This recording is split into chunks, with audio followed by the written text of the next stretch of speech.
Hi, welcome to the first Spill Your Tea with Mrs. P. So I want to set this up on YouTube because there's things that go on in like the media and the world of celebrities and things that I always think I could give them a little comment. Stuff that happens every day that I think I could give a little comment. But with so much on social media, you are restricted time-wise and things. So this just gives me a little bit longer, which I'm sure you're all like, yay. But there's a couple of things I want to start with, and these are bugbears for me. Things that have really got my goat. And the first one I saw on someone's Facebook post. And it really, you go, what? What have you just written? Okay, so I saw someone post that they were babysitting their own daughter whilst their partner had gone away. You're not babysitting. You're parenting. You are parenting your child whilst your partner has a break. I'm all for having the break. All for having the break. But you are not babysitting. You are parenting. If Mr. P came in and said to me, I'll babysit, you go and have a break, I'd say, no, you're not. You're parenting. You're not babysitting. Don't make it sound like you're doing me a favour. Don't make it sound like I need to give you 10 quid and a lift home at the end of the night. That just sounds wrong, doesn't it? But you get what I'm saying? Like, my parents will come and babysit and allow me and Mr. P to go out for a meal or go to the cinema or whatever. But me and Mr. P, we parent. We don't babysit. We parent. I just read this and thought, why are you making it sound like you're putting in extra effort? Why is this? It's almost like they're expecting everyone to go, high five, well done. You had the child. You're not doing anyone a favour. You're raising that child.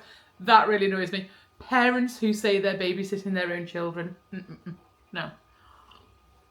You're really not. The other thing, now this bugs me, and I have a right to talk about this.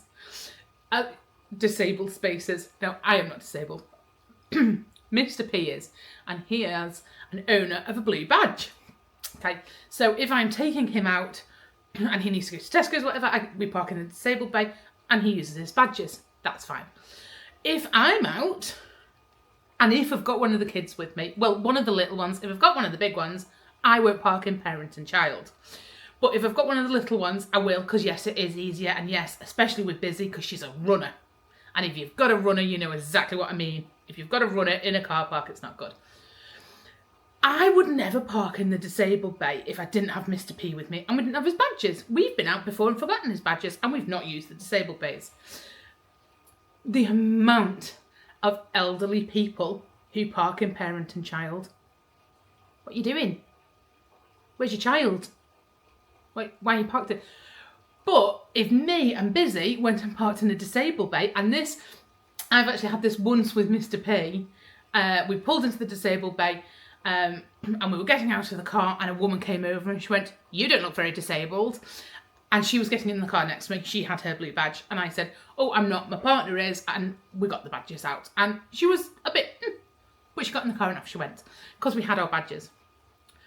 But elderly people who park in parent and child, when hundreds of disabled bays, and they'll take up the last one. They'll take up the last parent and child space when they could park in a disabled bay or they could park near the super, whatever. But if you were to park in a disabled bay when you haven't got a badge, it's like the seventh sin. They go wild. And it really, really grates on me. Nearly as much as people in sports cars parking in inappropriate places. If you can afford to drive it, take the risk, man. Park it at the other end of the car park. But don't park your Ferrari in parent and child if you've not got a child. Do you know what I mean? Parking spaces. I could go on for hours. I really could. So, if you're a parent, we'll summarise because I'm not going to stay on all night. If you're a parent and you are looking after your own child, you are not babysitting. You are parenting. Okay? If you are elderly and you don't have a child with you, don't park in parent and child. We won't park in your disabled bays. Don't park in parent and child. Please don't take up the last space, because I remember once I just had the twins and they were teeny tiny, and an elderly guy, and he was 70s, 80s, and he parked in the last parent and child space.